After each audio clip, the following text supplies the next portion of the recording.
बिहार में कांग्रेस का हाथ अब तेजस्वी यादव का साथ छोड़ने वाला है। क्या राहुल गांधी ने बिहार को लेकर कोई ऐसा गुप्त प्लान तैयार कर लिया है जिससे लालू परिवार की टेंशन बढ़ गई? अक्सर आपने सुना होगा कि राजनीति में समझौता मजबूती के लिए होता है, लेकिन बिहार कांग्रेस के लिए यही समझौता उसके विनाश का कारण बन गया। 243 सीटों वाली बिहार में सिर्फ 6 सीटों पर सिमट जाना क्या हार है या कांग्रेस के वजूद का खत्म होना? आज हम उस कड़वे सच की बात करेंगे जिसे कांग्रेस के बड़े नेता दिल्ली के बंद कमरों में चिल्ला चिल्ला कर कह रहे हैं। आखिर कांग्रेस क्यों अब अकेले चलने की जिद पर अड़ गई है? क्या ये सिर्फ एक जिद है या पार्टी के कार्यकर्ताओं को बिखरने से बचाने की आखिरी कोशिश? चलिए बिहार की राजनीति के इस महातलाक की इनसाइड स्टोरी को डिकोड करते हैं। नमस्कार, स्वागत आप सभी का YBN बिहार झारखंड में। मैं हूं आपके साथ मुदिता। बिहार की राजनीति में एक बार फिर बड़ा सवाल खड़ा हो गया है। सवाल ये नहीं कि कांग्रेस हारी क्यों, सवाल ये है कांग्रेस अब अकेले क्यों चलना चाहती है। क्या कांग्रेस को आरजेडी से मोह भंग हो गया है, या फिर ये डर है कि अगली बार सीटें और कम हो जाएंगी, या फिर कांग्रेस के भीतर ही ये तय हो चुका है कि अगर अब भी समझौते की राजनीति चली तो पार्टी बिहार में पूरी तरह खत्म हो जाएगी। आज की इस कहानी में हम समझेंगे कांग्रेस अकेले क्यों चलना चाहती है, इस फैसले के पीछे असली डर क्या है, और क्यों बिहार में कांग्रेस के अंदर इस मुद्दे पर जबरदस्त बवाल मचा हुआ है। बिहार विधानसभा चुनाव में कांग्रेस की शर्मनाक हार ने पार्टी को अंदर तक हिला दिया। 243 सीटों वाली विधानसभा में कांग्रेस ने करीब 60 सीटों पर चुनाव लड़ा, लेकिन जीत मिली सिर्फ 6 सीटों पर। और यहीं से शुरू होता है असली दर्द। हार के बाद दिल्ली स्थित कांग्रेस मुख्यालय में जो मैराथन समीक्षा बैठक हुई, उसमें लगभग हर बिहार नेता ने एक ही बात कही कि अब बहुत हो गया, आरजेडी के साथ गठबंधन खत्म होना चाहिए। प्रदेश कांग्रेस नेताओं की तो सबसे बड़ी शिकायत यह है कि आरजेडी के साथ गठबंधन में कांग्रेस का ना तो संगठन बढ़ा ना वोट बैंक। उनका तर्क है कि आरजेडी के साथ रहने से कांग्रेस को कोई जाति खुलकर वोट नहीं देती।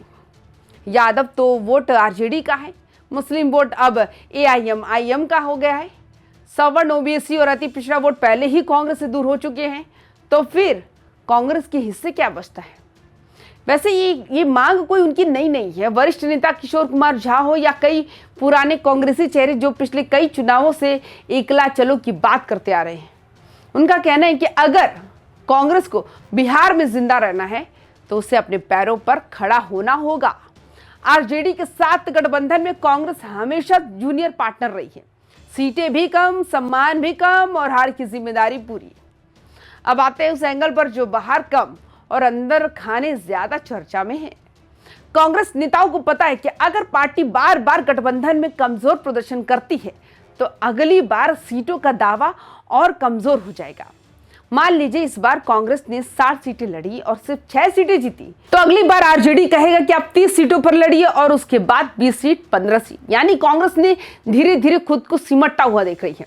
इसलिए कांग्रेस के अंदर एक सोच मजबूत हो रही है, अगर अकेले लड़ेंगे तो हारेंगे भी तो अपनी शर्तों पर, लेकिन पार्टी तो खत्म नहीं होगी। कांग्रेस के लिए सिर्फ सीटों की लड़ाई नहीं है, ये कार्यकर्ताओं को बचाने की लड़ाई है। जब पार्टी बार बार समझौते में जाती है तो जमीनी कार्यकर्ता टूटता है। वो सोचता है कि हम मेहनत करें और टिकट किसी और को मिल जाए। अगर कांग्रेस ये कह दे कि हम 243 सीटों पर लड़ेंगे तो कम से कम कार्यकर्ता को भरोसा मिलेगा कि उसकी जगह सुरक्षित है। यही वजह है अकेले चलने की मांग तेज हो रही है। अब इस बहस में आग डालने का काम किया है कांग्रेस नेता शकील अहमद के बयान ने। शकील अहमद ने कहा कि जो 6 सीटें कांग्रेस ने जीती है वो हमारी पार्टी के दम पर जीती है, आरजेडी की वजह से नहीं। ये बयान सीधे सीधे आरजेडी के दावे को चुनौती देता है, यानी जीत का क्रेडिट लेने की होड़ शुरू हो चुकी है। आरजेडी कहता है कि गठबंधन की वजह से जीते, कांग्रेस कहती है हमारे बलबूते जीते। यही से रिश्तों में खटास और बढ़ जाती है। लेकिन कहानी का दूसरा पहलू भी है। कांग्रेस का केंद्रीय नेतृत्व जल्दबाजी में फैसला नहीं करना चाहता। वजह साफ है, इंडिया गठबंधन। आरजेडी इंडिया गठबंधन का अहम घटक दल है। अगर कांग्रेस बिहार में आरजेडी से अलग होती है तो इसका असर जो है पूरे गठबंधन पर पड़ेगा। पहले ही तृणमूल कांग्रेस एकला चलो का रास्ता अपना चुकी है। मुंबई में महाविकास आघाड़ी के घटक आमने सामने हैं। उत्तर प्रदेश में कांग्रेस सपा पर दबाव बनाने के लिए अकेले चुनाव लड़ने की बात कर चुकी है।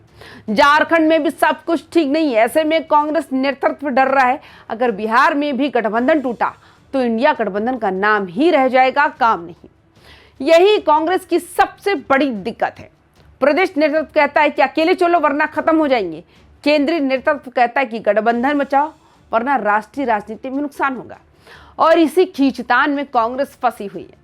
अब सवाल ये है, क्या कांग्रेस सच में 243 सीटों पर अकेले लड़ेगी? फिलहाल ये कहना मुश्किल है, लेकिन इतना तो तय है कि यह अब बहस दबने वाली नहीं है।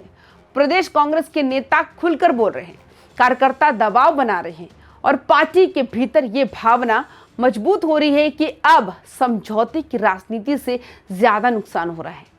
तो कांग्रेस क्यों अकेले चलना चाहती है? क्योंकि उसे डर है कि अगर अब भी समझौते चलते रहे तो अगली बार उसके पास ना तो सीट बचेगी ना संगठन। यह फैसला सिर्फ चुनाव का नहीं, पार्टी के अस्तित्व का सवाल बन चुका है। अब देखना ये होगा कांग्रेस नेतृत्व किसे चुनेगा, गठबंधन की मजबूरी या संगठन की मजबूती। बिहार की राजनीति में आने वाले दिन कांग्रेस के लिए बेहद निर्णायक और बहुत ही फैसले लेने वाले होंगे। बिहार चुनाव के नतीजों ने एक बात साफ कर दी कि कांग्रेस अब बिहार में पिछलग्गू पार्टी बनकर रह गई है। तो कभी पूरे बिहार पर राज करने वाली पार्टी आज दहाई का आंकड़ा पार करने के लिए भी तरस रही है। तो क्या कांग्रेस अपनी आत्मसम्मान की रक्षा के लिए आरजेडी को बाय बाय कह पाएगी? क्या राहुल गांधी बिहार के कार्यकर्ताओं की चीख सुनेंगे या फिर गठबंधन की वेदी पर एक बार फिर बिहार कांग्रेस की बलि चढ़ा दी जाएगी? सवाल बड़ा है। क्या अकेले लड़कर कांग्रेस फिर से खड़ी हो सकती है या एकला चलो का ये नारा कांग्रेस के ताबूत में आखिरी कील साबित होगा? आपको क्या लगता है, क्या बिहार में कांग्रेस को आरजेडी का साथ छोड़ देना चाहिए? क्या लड़ने से पार्टी मजबूत होगी अकेले लड़ें तो? अपनी राय कमेंट्स बॉक्स में जरूर लिखिए। आपकी राय हमारे लिए बेहद जरूरी है। बाकी तमाम खबरों के लिए वाइबन बिहार झारखंड को सब्सक्राइब भी जरूर करें। नमस्कार।